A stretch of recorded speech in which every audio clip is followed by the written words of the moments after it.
د دې خو کورونه هم پکې کاروبارونه هم پکې ټول هر څه غرق شو.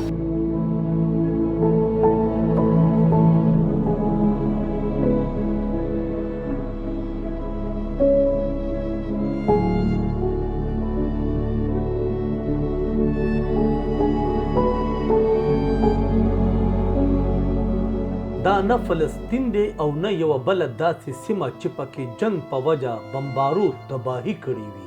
دا د کراچۍ هغه بدقسمته مجاهد کالونۍ ده کوم چې په لږ وخت کې دې حد ته رسول شوي او د سیمې خلک یې در په در خاورو په سر کړی شوي. تیر په 20 ورځو کې صوبایي انکروچمنټ ډپارټمنټ د پولیسو په مرسته انکروچمنټ په نوم مجاهد کالونۍ ړنګول شروع کړي وو او د سترګې په رپ کې په دې سیمه کې آباد خلک د کوره بې کوره کړي تر فوټپاتونو رسول شوي.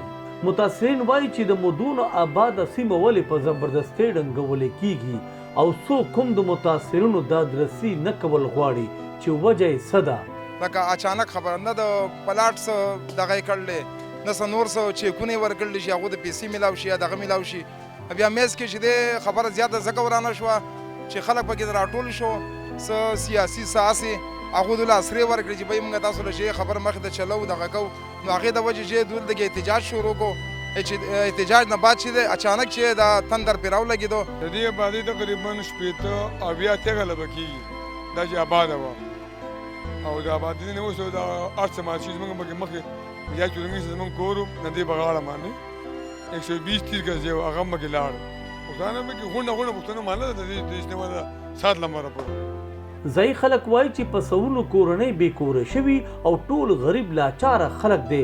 که چېرې دا تجاویزات وو نو شپېتو کالو نه ادارې چرته وي او دا چې د دغو ادارو پر ضد کارروی ولې نه کیږي چا چې د دې اجازه ورکړې وه. نعمت زاده، خیبر نیوز، کراچۍ.